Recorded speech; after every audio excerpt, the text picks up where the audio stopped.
Hey there, this video is about a small topic in the cardiovascular system. It has got clinical application, or let's say it's a clinical physiology video. It's circulatory shock. Before we actually discuss this, let us say shock is a term which is even used in the layman's language, that a person is shocked. And there are certain consequences that are described by this term, that I went into shock. Somewhat similar is the connotation of this term in the medical language. Of course, it has got a lot of pathophysiological implications as well, which we will see. But shock, when we use this term, it is used in two contexts. One is the circulatory shock, which we are going to define and discuss, and the other one is a spinal shock. So let's start by saying shock is this term is used at two places: circulatory shock and the spinal shock. What is the basic difference? In the case of spinal shock, it's because of the complete transection of the spinal cord at a certain level, and the consequences are primarily neurological.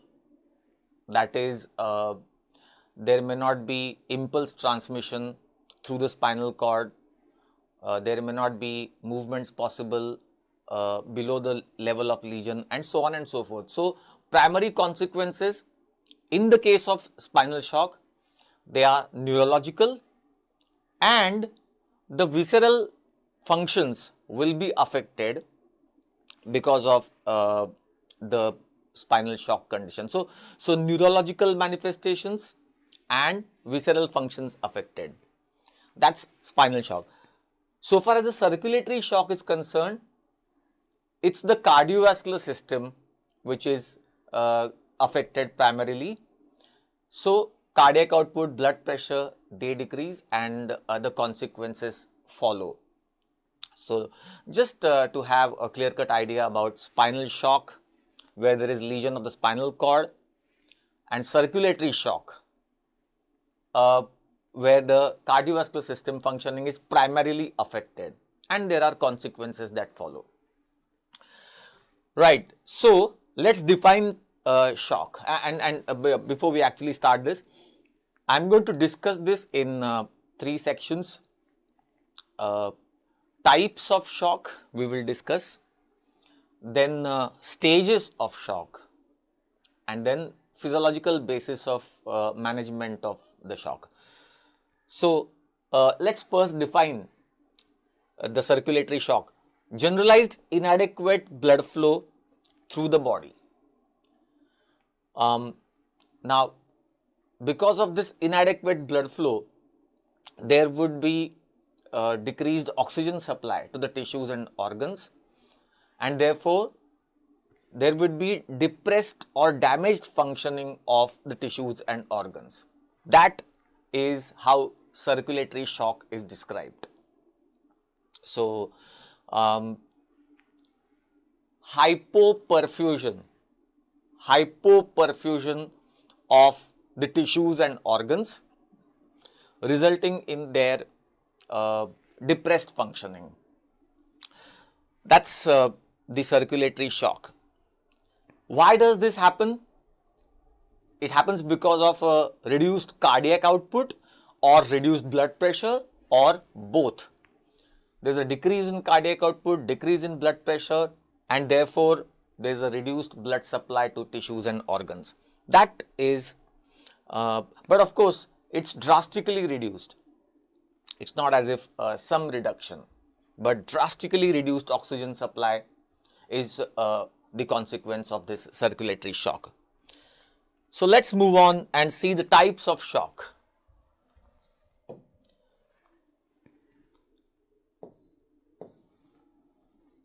Well, the shock is classified in different ways actually. Some people classify or categorize the shock as obstructive shock versus distributive shock, and so on and so forth. I just want to keep it simple. Based on the cause, we are classifying these shock conditions. So, cardiogenic shock, when the reason primarily is in the heart. Hypovolemic shock, when there is reduced blood volume. So, these two are quite understandable, because we are saying that it's a circulatory shock, means it's a circulatory condition, and there's going to be reduced cardiac output and reduced blood pressure. So, naturally, either heart is involved or circulating blood volume is affected. These two are the first two types of the shock. Then neurogenic shock, anaphylactic shock, and septic shock.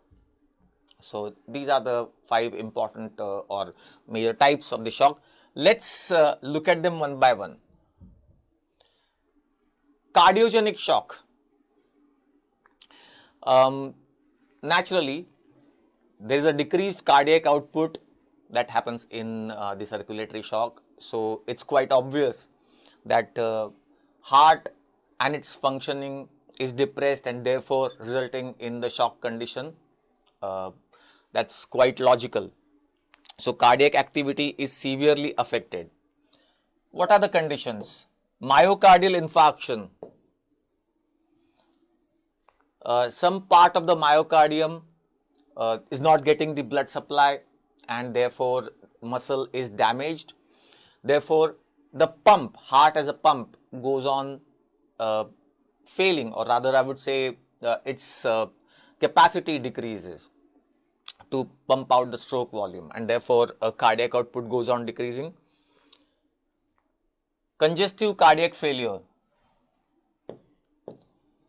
If there is a long-standing hypertension or there is some overload, chronic overload on the heart may go into the heart failure. Therefore, heart's pumping ability, heart as a pump, is failing.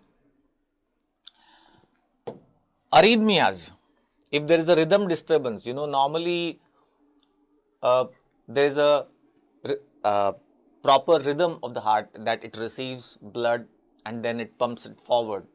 But if there is a rhythm disturbance or there is a tremendous high heart rate in excess of, let's say, 300 or something, ventricular flutter or fibrillation, heart is unable to eject out blood. There is hardly any stroke volume and that results in shock. Valvular dysfunctions. If there is valvular dysfunction, even then there is no proper filling in the ventricles and ventricles are unable therefore to eject out the blood. The conditions like aortic stenosis, aortic regurgitation, they may lead to the circulatory shock condition if severely affected valves, or cardiomyopathies. So, these are some of the reasons that may lead to cardiogenic shock. So, basically the reason is in the heart. Next, hypovolemic shock. Now, in this particular condition, heart is maybe normal, but circulating blood volume is affected. There is a decrease in the circulating blood volume, and therefore less blood and therefore less oxygen supply reaches the tissues and organs. That's hypovolemic shock or hypovolumic shock. This is sometimes also called as cold shock because in this type of shock, the skin is cold and clammy. Sweating occurs, cold and clammy skin, and hypotension and tachycardia. So, due to that, sometimes this is described as a cold shock. Hypovolemia means diminished blood volume, and decrease in the circulating blood volume leads to decreased venous return naturally, and decreased venous return means decreased stroke volume and cardiac output. Frank Starling law, less the blood returning to the heart, less blood is ejected out by the heart. So, now basically This can happen because of two reasons. One is hemorrhage. So you will call it hemorrhagic shock. And otherwise, there can be a fluid loss, not blood loss, but fluid loss or plasma water loss. So hypovolemic shock can be because of the blood loss or hemorrhage, when you call it hemorrhagic shock, or fluid loss or plasma loss. So blood volume is decreased, circulating blood volume decreases in these. Up to 10% blood loss or 10% loss of blood volume, approximately 500 ml, within 30 minutes will not have a serious effect. Suppose there is a roadside accident and blood loss is happening. Within 30 minutes, 500 ml lost may not have that much of an effect. If more amount of blood is lost, it may result in shock. And if 40% blood volume is removed, 40% blood volume is lost, then the blood pressure will fall almost to zero. So then it will have serious consequences. So that's hemorrhagic shock, and the other one, or rather hemorrhage causing hypovolemic shock. The other one is fluid or plasma loss. So what are the conditions? GI fluid loss, severe vomiting, severe diarrhea. It will cause loss of ECF volume or extensive burns. Plasma is lost from the denuded skin areas, and there is that fluid loss that happens through the denuded skin areas. Loss of fluid in the interstitium, loss of fluid in the abdominal cavities. This is called as loss in the third space. Loss in the third space, like if the fluid has been lost in the abdominal cavities or it has been lost in the interstitium. So apart from the intracellular space and the extracellular space, there is a loss of fluid in the third space, it's called. Basically, plasma protein concentration decreases in certain conditions. You know, plasma proteins, they exert plasma colloid oncotic pressure, and this pressure is supposed to pull the water, pull the fluid back into the circulation, back into the capillaries. So if the plasma proteins have been lost and plasma colloid oncotic pressure decreases, then the fluid cannot be taken back into the circulation. So loss of circulating volume. Particularly for this particular type of shock, the signs and symptoms are hypotension, tachycardia, which I mentioned just now, and there is a thready pulse. It's called as very weak and thready pulse, cold and clammy skin, rapid shallow breathing, and intense thirst. There's going to be thirst, there's going to be release of ADH. These are attempts made by the body physiology to recover the lost circulating volume. So that's hypovolemic shock. Next, third type is neurogenic shock. Now in this case, the next three types which we will see, heart functioning is not primarily affected, primarily I am saying, and circulating blood volume also is not primarily affected, it's not decreased. So what then is the reason for shock? Why the cardiac output and blood pressure will decrease, although heart itself is not affected or blood volume is not reduced? These are the next types. Neurogenic shock. So blood volume is normal, but neural mechanisms that control the blood pressure, they are altered. You know, milder forms of this type of shock, milder forms sometimes are described as vagovagal syncope. What is meant by this vagovagal syncope? Syncope or fainting attacks. many of you might have experienced these, that if there is sudden painful stimulus to the body, in our laboratories, we prick the finger to collect the blood sample. Sudden painful stimulus, and you might have seen that once in a while the student collapses. So it's a very milder form of shock, or vagovagal syncope.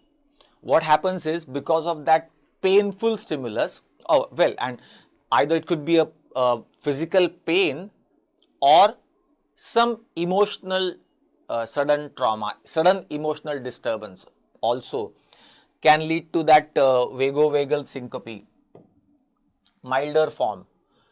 What happens is, there is a vasomotor center in the medulla, and in the vasomotor center there is an area called as vasoconstrictor area. It's located in the RVLM, rostral ventrolateral medulla. RVLM, rostral ventrolateral medulla. This is where vasoconstrictor area is located. Well, the axons from that area, there are nerve cell bodies, and axons come down on the spinal cord from that area, and they excite the sympathetic nerve cell bodies located in the spinal cord. So the point that I am making is, the vasoconstrictor area in the medulla is going to generally it excites the sympathetic outflow throughout the body. And sympathetic outflow is excitatory to the heart, and it causes vasoconstriction generally in all beds, all the vascular beds except the skeletal muscle. So this vasoconstrictor area is tonically active, and it's called as vasoconstrictor tone or vasomotor tone, and therefore vessels are in a tonically constricted state. Now imagine what happens is, sudden painful stimulus, a strong painful stimulus to the body, and what happens is, there is a sudden withdrawal of this sympathetic tone, vasomotor tone, vasoconstrictor tone is suddenly withdrawn, and there is hyperactivity of the vagus or the parasympathetic nerves. Remember, as a result of that, there will be widespread vasodilation throughout the body. Cardiac functioning will be depressed. Why? Because there is a sudden withdrawal of the sympathetic discharge, sudden withdrawal of the vasoconstrictor tone. Remember, vasomotor area is tonically active. I'm just repeating it once again.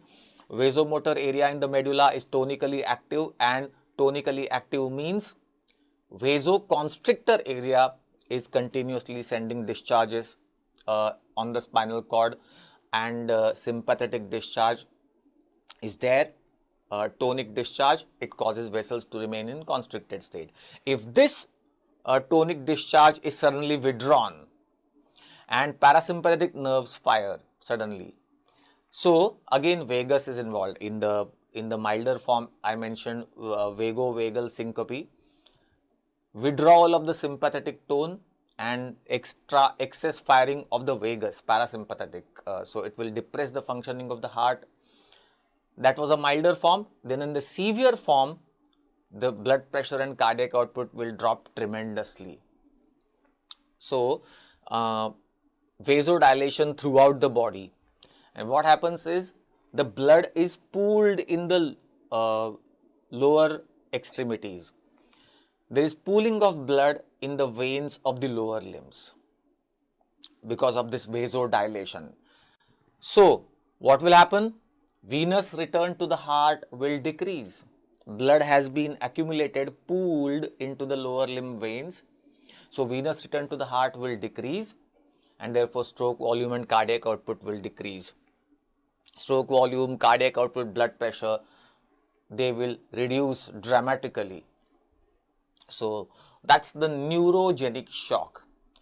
Now cardiac output decreases, but the primary reason is not heart or not the circulating blood volume. So what's the primary reason? Deep general anesthesia.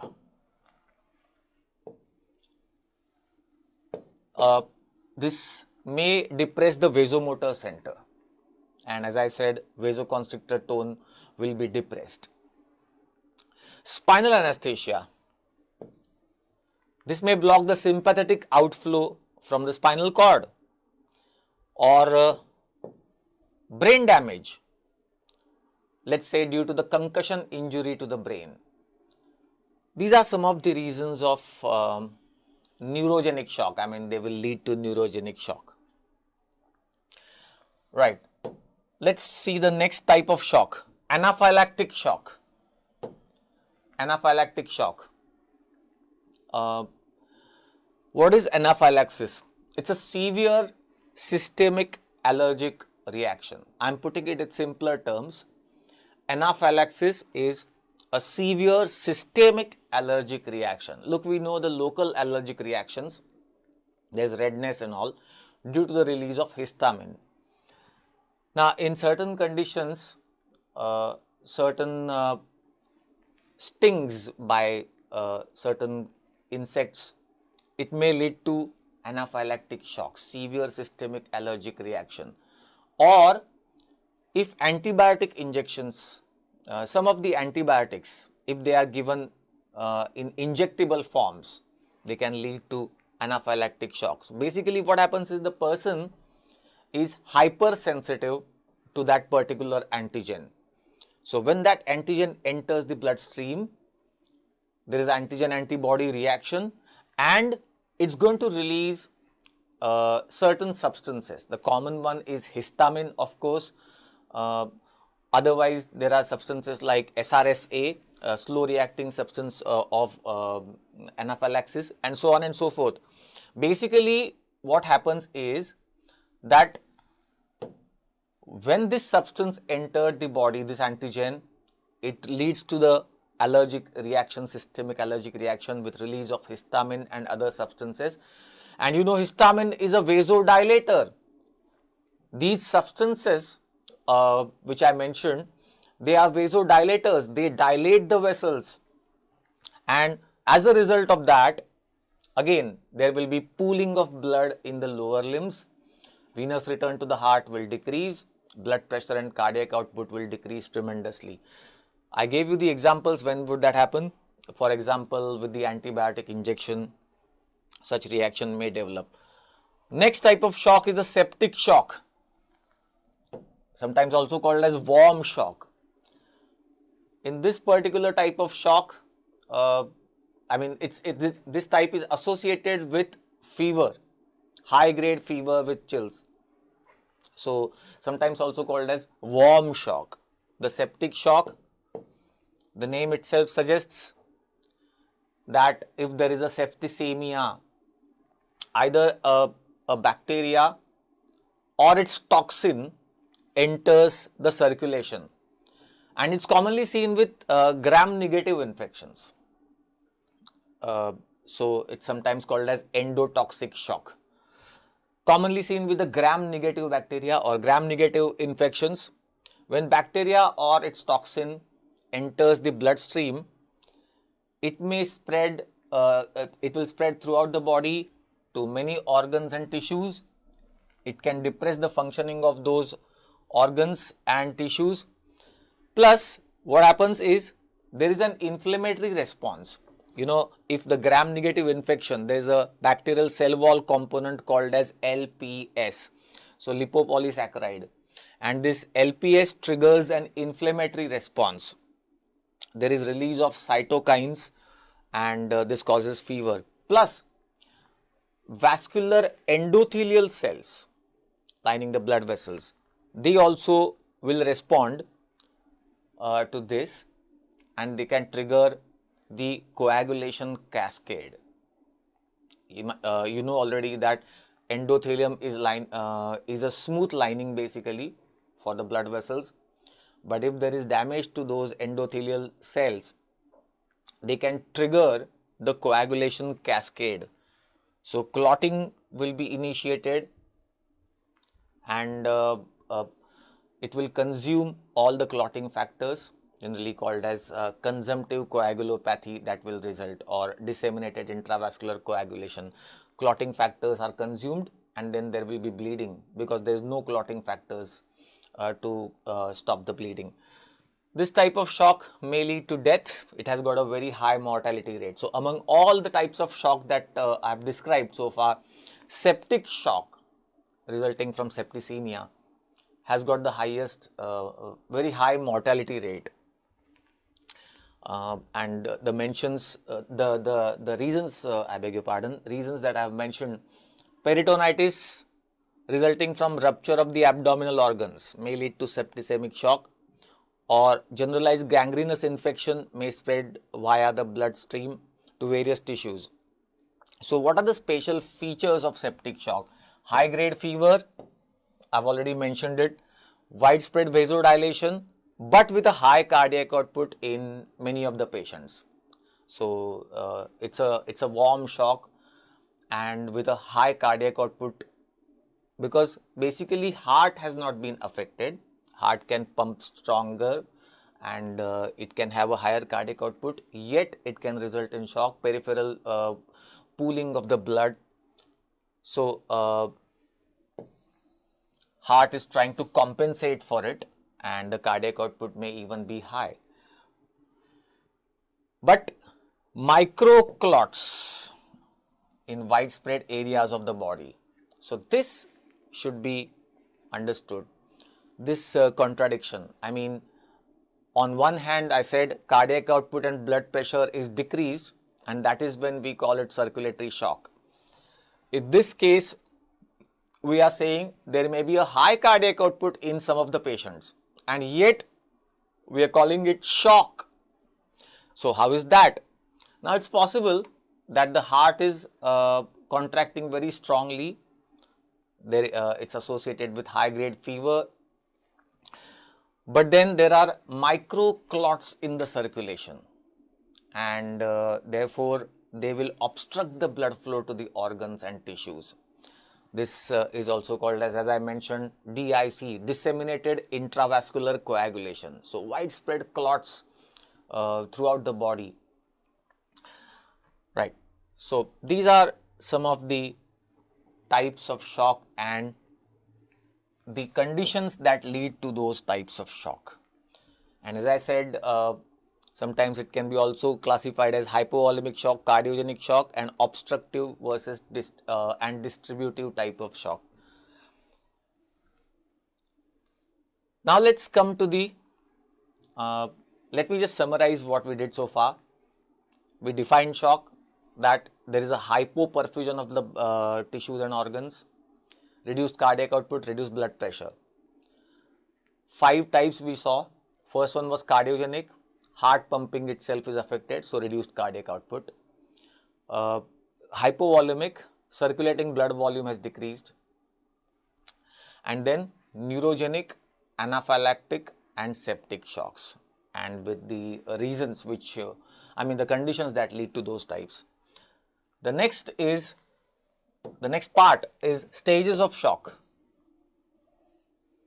Stages based on the severity. Based on the severity, look, although a shock is a condition that is severe enough to cause organ damage and eventual death, it does not cause instant death. That's an important point one must understand. It's not as if the patient has gone into shock and there's going to be instant death. No, it's not like that. The patient is going to go through the successive stages of severity, and the recovery also is possible. Complete recovery is possible. So it's not as if it's a very, very grave condition and the person will never come out of it. No, it's not like that. So let's see what are those stages of severity of the shock. First stage is compensated stage. Compensated stage. 3 stages, just for somebody who is by hearting, if you want to by heart it. Compensated stage, then progressive stage, and irreversible stage. These are the three stages. In the compensated stage, we are going to see negative feedback mechanisms, whereas in the progressive stage, there will be positive feedback mechanisms. So remember it like this. First, the compensated stage. What is it? It's the initial stage of the shock. And what happens in this is that, we have excellent mechanisms in the body that can regulate the cardiac output and blood pressure. So, as the person is going through that first stage, the compensated stage, those BP regulating mechanisms will come into action. Blood pressure is falling, so those mechanisms such as baroreceptor mechanism, chemoreceptor mechanism, CNS ischemic response, ADH and thirst mechanism, these mechanisms will be activated one after the other, and they will cause a complete recovery of the patient. So that's the first stage, compensated stage. Negative feedback mechanisms, and they will cause complete recovery. But let's assume that it's a case of a roadside accident, and there is a roadside victim, and there is hemorrhage, bleeding, and no one to attend to that patient. Initially, there would be a compensated stage, and negative feedback will try to bring the blood pressure to normal, toward normal. But if the bleeding continues and more than 10% blood loss has occurred, more than 500 ml in a very quick time, then the patient is likely to go into the second stage, that is progressive stage. What is this stage described as? This is the stage in which the shock will progressively become worse. The negative feedback mechanisms like baroreflex, chemoreflex, they have tried out, and now they will not be successful. They were not successful. Patient has gone into the second stage, whereby a vicious cycle will develop. Positive feedback mechanism will develop, and unless the patient is given some immediate external treatment, the patient will not recover. So what's the difference? In the first stage, there was negative feedback mechanisms, body's inherent intrinsic mechanisms will cause complete recovery from that stage of shock. Whereas in the second stage, progressive stage, a vicious cycle has developed, means now it is going down and down and downhill. The condition is worsening, and the negative feedback mechanisms of the body they have failed. I mean, they will not cause recovery of the patient now, and patient will not recover unless external treatment is given. So at this point also, the patient's recovery is possible only if the treatment is started immediately, external intervention is started immediately. Otherwise, if you are not able to break that vicious cycle, it may result in death, right? And the third stage is irreversible stage. In this, even the external treatment is not going to cause survival of the patient. So although patient is alive right now at that point of time, but even the treatment is going to fail. So it will result in death, and that's the irreversible stage. So negative feedback in the first stage, then positive feedback or vicious cycle in the second stage, and the treatment, if it was not given on time, even in the second stage, then the third stage will be irreversible, means the patient is alive at the moment, but the treatment is going to fail. So that's these are the stages of the shock. Let's just quickly go through the stages once again. First stage, compensated stage. What all things will happen in the compensated stage? Baroreceptor reflexes. Blood pressure is falling, so baroreceptors will start discharging the impulses to the vasomotor center. So there will be a sympathetic stimulation. You know, I mentioned in some of the conditions there is sweating and cold and clammy skin. Why? Increased sympathetic discharge is going to cause sweating on the forehead, sweating on the palms and such areas, and cold and clammy skin will be the result. There will be generalized vasoconstriction after the sympathetic stimulation. I am talking about the baroreceptor reflex mechanism. So this will have an effect similar to the transfusion, which is called as autotransfusion.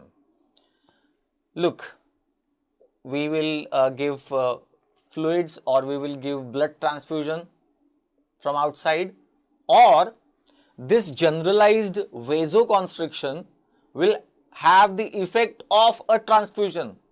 That is, the blood which is peripherally located, because of this generalized vasoconstriction, it will come to the systemic circulation. So, you know, central blood volume will increase. So, it will have an effect of transfusion, effect similar to the transfusion. There will be generalized arteriolar constriction, and it's mostly seen in the skeletal muscle, cutaneous circulation, splanchnic vascular bed, and this allows the redistribution of blood flow. Basically, you need to maintain the blood flow to the coronary arteries and the cerebral arteries is to be maintained. So what happens is arteriolar constriction because of the sympathetic discharge, and this takes the blood, diverts the blood more towards coronary vessels, cerebral vessels, and vital organs are to be protected. That's baroreceptor. Then chemoreceptor reflex. If the BP falls, the mean arterial pressure falls below 60 mm of Hg, we would see chemoreceptor response. Chemoreceptors, their blood flow is reduced, and they will discharge the impulses to the vasomotor center and to the respiratory center. Then CNS ischemic response, also called as last ditch stand, last ditch effort. If the blood pressure falls as low as 20 mm of Hg, blood flow to the vasomotor center itself is affected, and therefore vasoconstrictor area is strongly stimulated. It will cause intense vasoconstriction throughout the body. Within no time, the blood pressure will rise from 20 to 200 mm of Hg. So remember this in your clinical life. You will see this type of phenomenon where the patient has hemorrhage has occurred, and when you check the blood pressure, it's 180 mm of Hg. Why? Because CNS ischemic response must have been triggered in that patient. So remember, it can happen. Formation of angiotensin, secretion of ADH. You know, this one thing one must understand. Antidiuretic hormone ADH, it's also called vasopressin. So it's going to cause vasoconstriction, which is beneficial in this case. Vasoconstriction will increase the blood pressure, and ADH will conserve water into the body.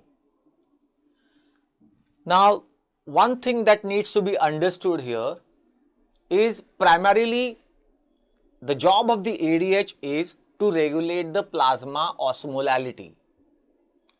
ADH is not primarily meant to regulate the blood volume. That is the job of aldosterone, angiotensin and aldosterone. ADH is supposed to regulate the plasma osmolality. For example, if the plasma has become hypertonic, hyperosmolar, then ADH is secreted, and ADH conserves water into the plasma. So osmolality is regulated, normalized. In this case, in the condition of shock, osmolality has not changed, only the blood volume in case of hypovolemic shock, the blood volume is altered. If ADH is secreted and ADH conserves water into the body, what will happen? Water taken back into the plasma will become hypotonic. Excess water taken back. Why the water has been taken back? To restore the blood volume, circulating blood volume. But what will be the result of this water? Just water, only water going back into the circulation or conserved into the plasma. Plasma will become hypotonic, more water, less sodium relatively. The point that I am trying to make is that this hypotonicity of the plasma will be tolerated for some time, will have to be tolerated for some time in order to regulate the circulating blood volume. What I am trying to say is up to 10% blood loss, the blood volume and osmolality both are important, and they have both are to be regulated within the strict narrow range. But if there is 10 to 25% or more than 25% loss of blood volume, then now it's imperative that you first regulate and normalize the blood volume, and this will be at the expense of plasma osmolality, which I mentioned just now. ADH will conserve more and more water into the circulating blood, or in the plasma, and therefore plasma will become hypotonic. Hypotonic plasma will have to be tolerated by the body for some time, because the priority now is the circulating blood volume, right? And that's one thing that I wanted you to understand, that normally the priority is given to regulate the plasma osmolality, but in the second stage of circulatory shock, the priority will, or rather first stage and more than 10% blood volume, the priority will be given to normalize the circulating blood volume, even if that means change in the osmolality. That change in the osmolality is tolerated, will have to be tolerated for some time. Priority is to the blood volume, right? So other compensatory mechanisms like thirst is activated. The person will feel excessively thirsty. Look, shock is not a condition in which suddenly the patient falls and goes into coma. It's not like that. In the first stage of shock, the patient may be conscious and somewhat alert. So patient will say that there is intense thirst experienced. Apart from that, there will be absorption of water from the GIT, absorption of fluid from the interstitium back into the capillaries. So that's what happens in the shock. Remember, sympathetic reflexes provide immediate help towards bringing about the recovery. They are maximally activated within 30 seconds after the hemorrhage. Imagine there is hemorrhage. Within 30 seconds, the sympathetic reflexes are initiated, and they will cause complete recovery. They can cause complete recovery. So, in the absence of sympathetic reflexes, a person may die after loss of just 15 to 20% blood volume within 30 minutes. When the sympathetic reflexes are functional, a person may sustain even up to 40% loss of blood volume. So that's a very important role played by the sympathetic reflexes. That was the first stage. Now imagine hemorrhage is continuing, blood loss is continuing, or plasma loss is continuing. Eventually those negative feedback mechanisms like baroreceptor, chemoreceptor reflex, they will fail. The patient will go into the second stage, the progressive stage. And this now is creating a vicious cycle, positive feedback. What I am trying to say is shock breeds more shock. That's how this is described. Shock breeds more shock. So more and more of the same will go on happening. And unless external intervention is started, survival will be difficult.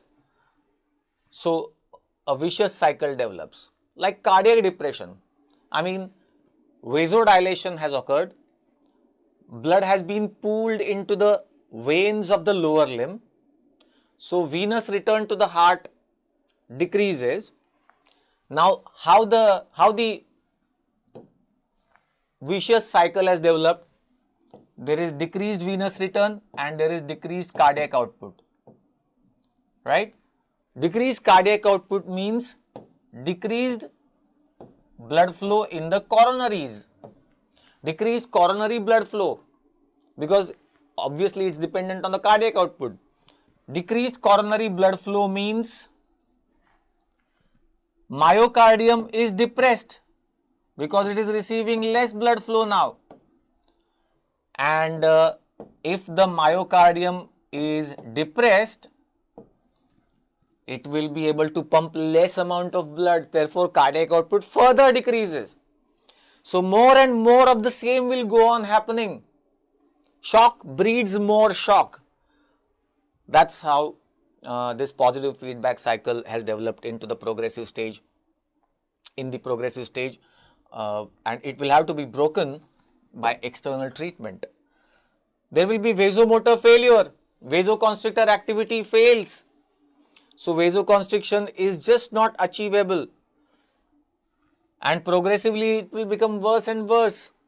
Sludging of blood. There will be blockage of minute vessels. So blood vessels, or rather there is a sludging of blood.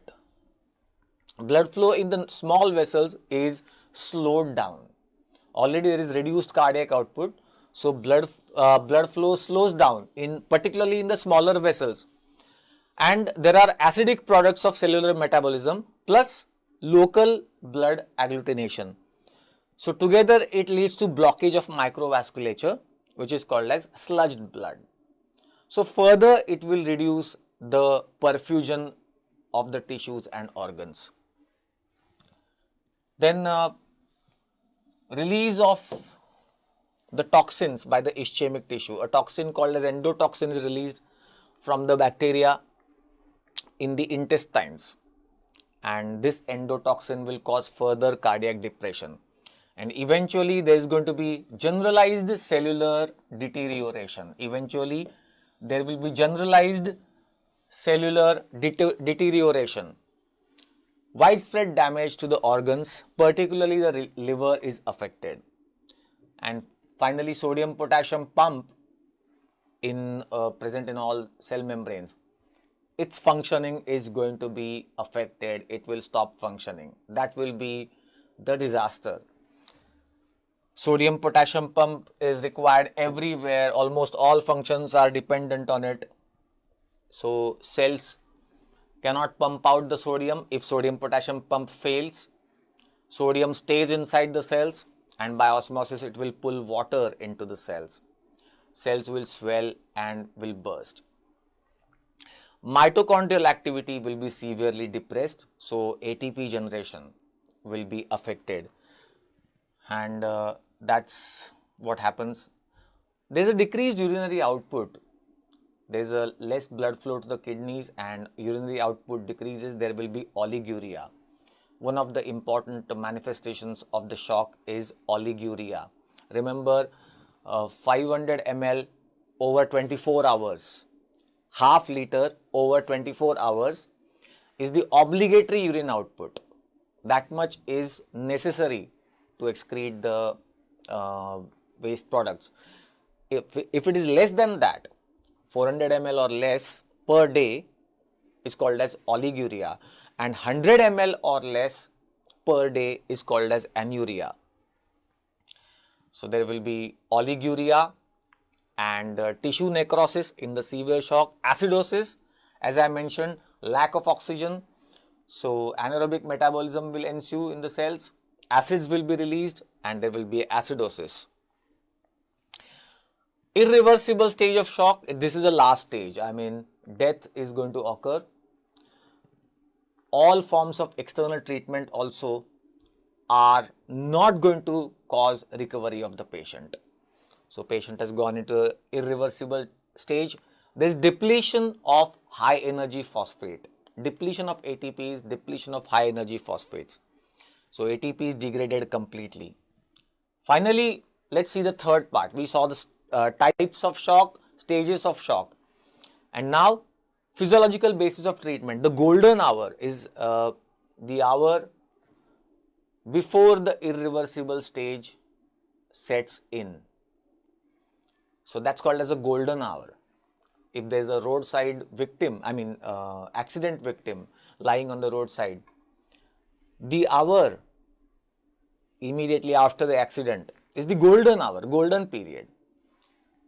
Treatment must be started in that first 1 hour. It's a golden hour to save the life. Okay, physiological basis, there will be non-drug treatment and drug treatment. So I'll just wind up this topic by quickly going through these two. The non-drug treatment, head low position. Remember, if the BP is falling, patient has gone into syncope, fainting, first thing that you should do is give head low position. Head should be at least 12 inches lower than the feet level. So head low position. What does it do? Very obvious. Venous return. By gravity, the venous return will come to the heart. So venous return will increase, cardiac output will increase. Oxygen supplementation. You see, the central part of the shock is reduced blood supply, means reduced oxygen supply to the tissues. So naturally, oxygen, 100% oxygen can be immediately administered by a nasal cannula or a mask. So supplementing the oxygen, very important. Replacement therapy.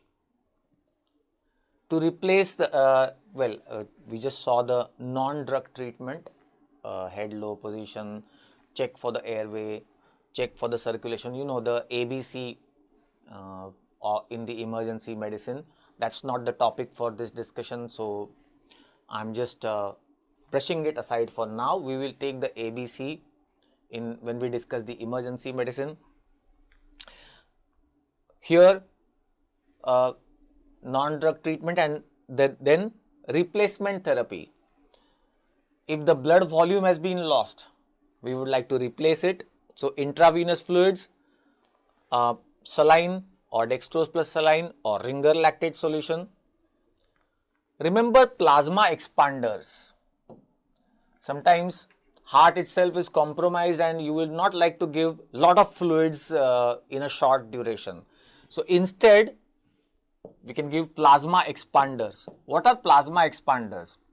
One example is dextran, also called as Hemaxel, its trade name. So it's these are polysaccharides, polysaccharide polymers of glucose. When you give them in circulation, what happens is they increase the plasma colloid oncotic pressure. Imagine you have given a polysaccharide of glucose and it comes into the blood vessels and it increases the plasma colloid oncotic pressure of inside the blood vessel. And you know, plasma colloid oncotic pressure pulls the water towards the blood vessels, into the blood vessels by osmosis. So water from the interstitium will be pulled into the blood vessels due to the colloid oncotic pressure. So that's the job of these plasma expanders. Instead of giving IV fluids, these can be given. Blood transfusion, plasma transfusion, that also is another important part of treatment. Drug therapy, one may give the drugs for the cause of the shock. I mean, you like to treat the shock itself and also treat the cause of shock. So, most important life-saving drugs are sympathomimetic drugs. They mimic the sympathetic effects, injection adrenaline. So, life-saving drug, sympathomimetic, it will cause vasoconstriction and the BP will increase instantly. Life-saving drug. Antihistaminics are also used. Suppose it's an anaphylactic shock and histamine is causing its effects. Antihistaminics. Steroids are of use to some extent in the anaphylactic shock because they decrease that those effects of antigen-antibody reactions. You know, it's an immune reaction and steroids are immunosuppressants. So, and then you would like to treat fever and other manifestations. So, that's in a nutshell physiology of circulatory shock.